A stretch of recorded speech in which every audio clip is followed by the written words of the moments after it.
Ibu. Siap, yuk. Ya, kita mulai siap ya.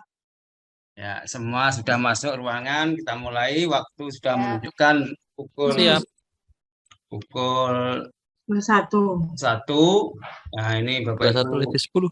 sudah menyelesaikan tugas pokoknya sebagai pengajar. Ini saya minta waktunya, komitmennya sebagai calon guru penggerak. Kita mulai. Assalamualaikum warahmatullahi wabarakatuh. Waalaikumsalam. Waalaikumsalam warahmatullahi wabarakatuh. Salam sejahtera untuk kita semua.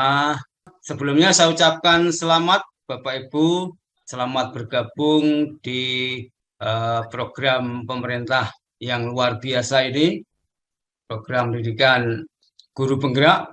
Nah, jadi saya ucapkan selamat, Bapak Ibu sudah keluar dari zona nyaman yang biasanya hanya aktivitasnya berkurang. Sekarang Bapak Ibu menerima tantangan. Jadi saya ucapkan selamat bergabung untuk memajukan pendidikan di negeri ini, untuk menciptakan transformasi pendidikan di Indonesia.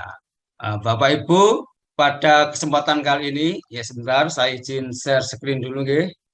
Santai saja. Jangan dianggap saya sebagai orang atau guru yang lebih tahu. Ini kita sifatnya belajar bersama. Posisi saya sebagai guru praktek yang selama 6 bulan ke depan akan membersamai. Bisa dilihat Bapak Ibu, nggih? Iya, bisa. Sudah bisa ya. Ya. Jadi selama 6 bulan saya ulangi, nanti saya akan bersama Bapak Ibu calon guru penggerak untuk belajar mandiri. Mandiri dalam artian Bapak Ibu nanti akan daring. Sebelum kita masuk, jadi sifatnya ini saya mendampingi ya. Jadi lebih ke Bapak Ibu nanti yang lebih besar perannya. Jadi yang nanti pokoknya 80% lah Bapak Ibu yang akan mengambil peran dalam kegiatan untuk menuntaskan menjadi guru penggerak nanti. Sekarang Bapak Ibu masih calon ya. Jadi calon, tapi ya untuk menjadi calon itu juga sudah merupakan perjuangan yang luar biasa. Ya Bapak Ibu, saya ingin menyampaikan secara lisan bahwa ya saya yakin Bapak Ibu sudah sering menggunakan pembelajaran daring, tapi sejauh mana Bapak Ibu bisa mengenali pembelajaran daring? Mungkin yang dari SMA, ada yang mengajar SMA ya di sini ya. SMA, SMP, ya itu sudah yang biasa. Ya, yang TK mungkin yang PAUD itu ya ada sih, cuma ya mungkin TK-TK tertentu yang sudah memanfaatkan, apalagi di waktu daring ini.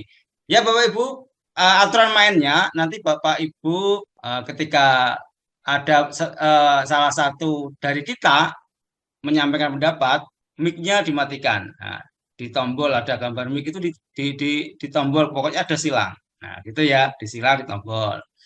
Kemudian kalau mau menyampaikan sesuatu, bertanya, menanggapi dan yang lainnya, nanti mic-nya dinyalakan. Kemudian dalam menyampaikan pendapat sopan ya, masih dalam batas-batas kesopanan. Kemudian nanti kalau mau menyampaikan pendapat, waktunya juga diperhitungkan. Nanti yang lainnya diberi giliran, begitu.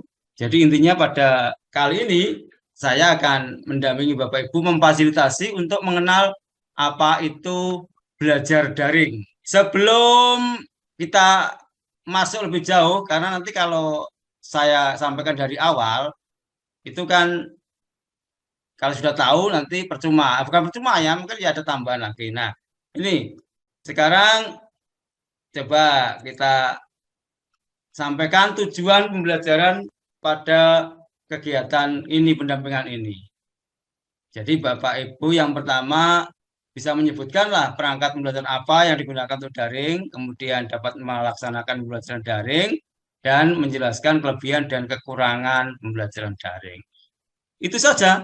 Untuk hari ini saya akan memfasilitasi tentang bagaimana cara pembelajaran menggunakan daring, mulai dari alat apa yang digunakan sampai yang lainnya. Oke, saya akan coba tes sebentar ya, kemampuan dasarnya sebentar.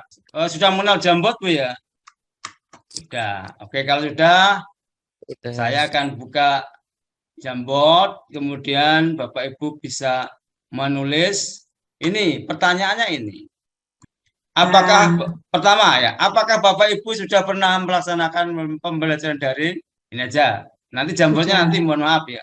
Kalau sudah ya, semua sudah ya. Sudah Oke, Pak. ya, saya yakin sudah, Bang. Pandemi kan sudah berlalu 2 tahun. Kalau nggak daring ya nggak. Kemudian coba saya ingin tanya, nah, ini nanti Bapak Ibu harus berkata jujur ya. Bagaimana perasaan Bapak Ibu setelah melakukan pembelajaran daring? Silakan open mic yang ingin menyampaikan pendapat. Oke, saya Pak. Oke, silakan Pak Hernowo, Pak Eko, luar biasa, CGP yang luar biasa ini. Oke, saya akan merasakan kalau pembelajaran daring itu awalnya juga penuh perjuangan ya, jadi sangat melelahkan. Kita mulai mengenal dari namanya alat-alat online itu ya, dari aplikasi-aplikasi dan bagaimana kita membuat perangkat pembelajaran untuk bisa disampaikan. Jadi perasaannya itu yang pertama itu lelah. Tapi akhirnya kita puas bisa mengenal dunia IT. Mungkin singkat itu, Pak. Ya, terima kasih. Saya senang mendampingi CGP yang seperti ini. Kayaknya PP-nya kalah ini. Senang ya, artinya nggak seberapa berat nanti kalau saya bekerja ya, karena kan jadi dampingi seperti itu. Ya. Kemudian Pak Eko, mungkin pendapatnya beda.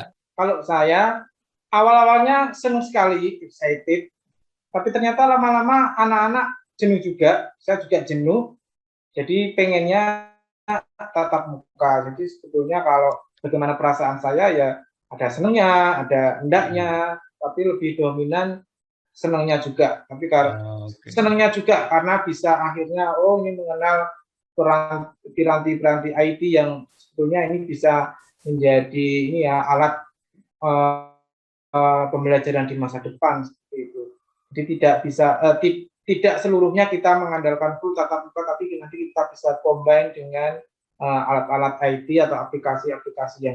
Oke, saya kira sudah mewakili ya dua Pak Eko sama Pak Hernowo tadi sudah mewakili dua yang berbeda ya. Yang satu perjuangannya keras, kemudian menghasilkan akhirnya mampu yang semula sama sekali nggak membayangkan daring itu seperti apa, akhirnya terpaksa bisa. Kemudian Pak Eko sudah merasakan kepuasan, akhirnya kembali ke awal lagi untuk bahwa ternyata daring itu tidak sama seperti yang bertatap muka langsung. Oke, berikutnya saya akan buka Jamboardnya, ini saya tutup dulu. Jadi sampai di sini saya sudah tahu yang saya dampingi ini sudah tidak perlu diragukan lagi ya dalam mengelola pembelajaran daring, tetapi tadi ada satu yang bisa saya simpulkan bahwa pembelajaran daring itu ada yang mencapai titik kepuasan tertentu begitu. Kemudian akhirnya pengen kembali ke daring. Tapi ini konsekuensi ya dari situasi di Indonesia yang kita belum bebas betul dari COVID, maka daring perlu. Sekarang saya ingin tahu, kalau Bapak Ibu sudah merasakan bagaimana daring, saya ingin tahu kelebihan dan sekarang kelebihannya dulu ya. Di Jamboard nanti dengan tulis apa kelebihan pembelajaran daring. Kelebihannya apa pembelajaran daring? Silakan Bapak Ibu kelebihannya dulu. Nanti di lembar kedua baru kekurangannya. Langsung Bapak Ibu. Sebentar saya share screen-nya biar kelihatan. Nah, ini sudah muncul Bapak Ibu. Luar biasa ini. Bisa tatap maya. Ini kosakata dari Bapak Ibu sudah banyak tentang, cuma ini tetap harus saya pastikan bahwa calon guru penggerak yang saya dampingi itu tidak gaptek, karena nanti yang dihadapi adalah LMS yang berhubungan dengan IT, kemudian nanti juga pembelajaran daring. Oke, sekarang yang halaman kedua bisa ditulis kekurangannya. Oke, boros kuota. Ini biasa dikeluhkan oleh murid ya. Ini biasanya internet. Nah, ini guru penggeraknya, calon guru penggeraknya sudah mahir ini. Tapi saya kembali lagi, saya ingin meyakinkan saja supaya ini bisa berlangsung. Ya, saya kira itu Bapak Ibu, saya hanya ingin memastikan bahwa Bapak Ibu tidak gaptek sehingga nanti mudah dalam memberikan instruksi. Ya, cukup. Nah, ini sudah saya kira sudah mewakili teman-teman Bapak Ibu yang lain. Nah, oke. Jadi begitu Bapak Ibu, saya tidak perlu meminta mengkonfirmasi Bapak Ibu tentang ini karena ini hal-hal yang mendasar yang Bapak Ibu bisa lakukan. Kemudian yang lebih penting sekarang saya stop dulu Bapak Ibu. Saya kembali mau menyampaikan share screen mengenai PowerPoint saya tadi. Kalau nanti waktunya habis bisa diingatkan Bapak Ibu ya.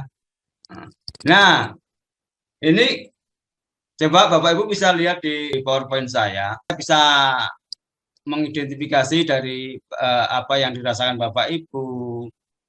Kemudian ada yang mengalami tidak puas dan sebagainya. Sekarang saya bagikan tip belajar daring yang efektif. Tipnya apa? Supaya nanti anak-anak nggak bosan. Nah, bisa dilihat di tampilan PowerPoint Bapak Ibu nggih? Ya, sudah. Oke. Nah, ada yang sudah menerapkan tip ini? Misalkan presentasi nggak boleh lama, karena kalau lama terlalu bosan. Presentasi hanya untuk menguatkan saja. Ciptakan bermakna media yang sesuai dengan gaya belajar anak. Misalnya Bapak Ibu mengenal anak yang suka visual, anak yang tipe auditorial, kemudian kinestetik. Nah, itu beda-beda medianya. Kemudian merancang kegiatan yang menarik, gunakan pertanyaan-pertanyaan yang menarik, dan menerapkan pembelajaran untuk diri sendiri. Gimana Bapak Ibu? Kalau nanti pengen lebih jelas, nah ini sumbernya ini. Bapak Ibu bisa PowerPoint ini saya bagikan, kemudian Bapak Ibu bisa menggali, karena sekarang apa sih nggak bisa digali Bapak Ibu ya. Jadi sifatnya saya di sini hanya memfasilitasi Bapak Ibu, kemudian membersamai dan mendukung Bapak Ibu untuk melaksanakan pembelajaran berikutnya. Begitu Bapak Ibu ya, ini pertemuan awal. Ada pertanyaan? Iya. Nggak ada ya? Udah jelas, Pak. Udah jelas. Ya, terima kasih. Baik, terima kasih Bapak Ibu sudah menyediakan waktunya, meluangkan waktunya untuk mengikuti pendampingan pertama. Nanti jangan kapok Bapak Ibu, nanti berikutnya akan bersama saya selama berapa bulan Bapak Ibu? 6 bulan. 6 bulan. Nah, ini baru pertama, ya hari pertama. Ya, terima kasih. Sekali lagi saya ucapkan selamat bergabung, kita bersama-sama sudah tergerak, kemudian nanti kita akan bergerak dan menggerakkan komunitas kita ke sekitar kita. Saya kira itu mungkin ini terlalu lama. Saya minta maaf. Saya kira sekian. Wassalamualaikum warahmatullahi wabarakatuh. Waalaikumsalam warahmatullahi wabarakatuh. Terima kasih Pak Sunati. Oke.